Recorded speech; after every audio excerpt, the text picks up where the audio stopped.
আমরা নগর ভবনের সামনে অবস্থান নিচ্ছিলাম। আমাদের আজকে স্মারকলিপি দেওয়ার কথা বিসি বরাবর। তো হঠাৎ করে পুলিশ কিছু অনেকক্ষণ ধরেই দাঁড়ানো ছিল, আমরা বুঝতে পারছিলাম কিছু একটা হবে, বাট এত ভয়ানক হবে আমরা বুঝতে পারিনি। হঠাৎ করে পুলিশ এসে সুহান যে তাকে হচ্ছে গিয়ে ধরে নিয়ে যাচ্ছিল, মানে কোনো কথা নাই বার্তা নেই, তো তাকে ধরে নিয়ে যাচ্ছে। তো আমরা সেখানে আটকাই, আমাদের আরও কিছু ভাইরা আছে আটকাই। তো সবাইকে ঠেলে ঠুলে, আপনারা ভিডিও দেখবেন ছবি দেখবেন, সবাইকে ঠেলে ঠুলে, মানে কোনো মেয়ে পুলিশ ছিল না। আমরা যখন আটকাই আমাদের মানে বিভিন্ন জায়গায় স্পর্শ করে, বিভিন্ন জায়গায় মানে মলেস্ট করে আমাদেরকে, করার পরে মানে আমাকে বিশেষ করে, আমি একটা মেয়ে ছিলাম, মলেস্ট করে দেন আমাকে গাড়িতে তোলে।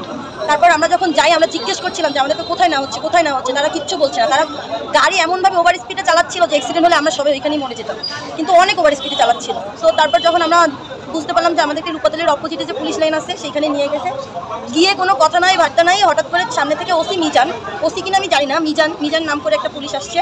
আসার পর আমাকে বলতেছে, সবাইকে বলতেছে, মানে সুহানকে বলতেছে, এই তুই এইটা না, মানে একটা ছবি দেখাচ্ছে 2020 সালের, বলতেছে তুই এইটা না, আর তুই এতক্ষণ গাড়ির মধ্যে লাত্তি করছিস কেন? কিন্তু আমরা কখন মানে কোনো রকম এইভাবে মানে এরকম কোনো আচরণই করি নাই যে গাড়ির মধ্যে লাত্তি বা কোনো রকম পালায় যাওয়ার চেষ্টা কেউ করি নাই আমরা, ইভেন সুহানও করে নাই। যখন হচ্ছে পালায় মানে ওরা আসছে এসে বলতেছে, মানে খুব বাজে ভাষায় গালাগালি করতেছে, প্রত্যেকটা পুলিশ গালি করতেছে, মেয়ে নাই ছেলে নাই সবাইকে টেনে টেনে হিচড়ে গাড়ি থেকে নামায় আসার মারতেছে, মানে পুলিশের যে গাড়িটা ওইখান থেকে নামায় ডিরেক্ট আসার মারলো, ঠিক আছে, মানে আমার ভাইদেরকে আমাকেও।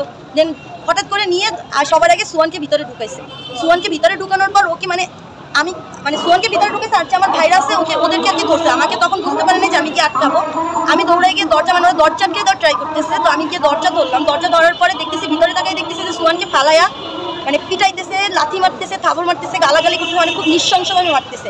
ইভেন যাতে দরজা খেতে পারে আমার হাতে লাথি, আমি পা দিয়ে করতেছি, পায়ে লাথি, চুল ধরে পিছন থেকে টানতেছে, মানে এক পাশ থেকে আমার চুল ধরে টানতেছে, ভিতর থেকে আমাকে লাথি মারতেছে। দরজা সবগুলো পুলিশ ছিল তখন। দেন মানে দরজা দিয়ে আমাকে চাপ দিচ্ছে। দেন মানে এই যে আমার মাথায় এখানে ফুলে আসছে, হয়তো বা ভিডিওতে দেখা যাবে না, আমাকে মানে এই হাতে মানে এখনও হয়তো বা এমনভাবে বোঝা যাবে না, আমাকে মানে প্রচুর মারা হয়েছে, আমার পায়ে মারা হয়েছে ভিতর থেকে। মারার পরে তারপর যখন আমরা কান্নাকাটি করতেছি, বলতেছি যে আমরা তাদেরকে জানাইলাম যে দেখেন আমাদের ভাইয়ের হচ্ছে ব্রেন টিউমার আছে, ওকে মাইডেন নেই বা কোনো মারা যেতে পারে, ঠিক আছে। মানে তারপর হচ্ছে কি আরও দুজন ঢুকায় রোহান, নাফি, তারপর আর তাসফিন, ওদের সবাইকে মানে বাইরে বসে তো মারছে, ভিতরে নিয়েও মারতেছিল। দেন যখন মানে উপরমহল থেকে একজন আসলো, এসে আমাদের বুঝানো শুরু করলো যে ওদেরকে আর মারা হবে না, ওদেরকে মানে ওকে আর নিয়ে যাওয়া হবে, যেহেতু পুলিশ কমিশনারকে চেনে, ওকে পুলিশ কমিশনারের সামনে নিয়ে যাওয়া হবে। তো আমরা যারা ছিলাম পার্সোনালি, যাদেরকে হচ্ছে তারা ধরতে চাচ্ছিল না, মানি করতে চাচ্ছিল না, তখন হচ্ছে গিয়ে আমরা যেতে চাই না, ওকে রেখে আমরা সবাই অনুরোধ করছি যে স্যার আমরা সুহানের সাথেই রাখেন, পুলিশ কমিশনের কাছে নেন, জেলে নেন, যেখানে নেন, আমাদেরকে সুহানের সাথেই রাখেন। কিন্তু তারা অনেকভাবে আমাদের বুজুং বুঝে আমাদেরকে মুলা ঝুলায় দিয়ে আমাদেরকে একটা গাড়ি করে দিল, সেই গাড়িটাও করে দিচ্ছে হচ্ছে রূপাতলি পর্যন্ত। তারা আমাদেরকে আশ্বস্ত করছে যে সুহানকে একটা গাড়িতে, তোমরা অটোতে যাও, আমরা সবাই ডিসি অফিসের সামনে যাচ্ছি, আমরা সবাই একসাথে যাচ্ছি। সুহানকে ডিসি অফিসের সামনে নিয়ে আগে জেলা প্রশাসকের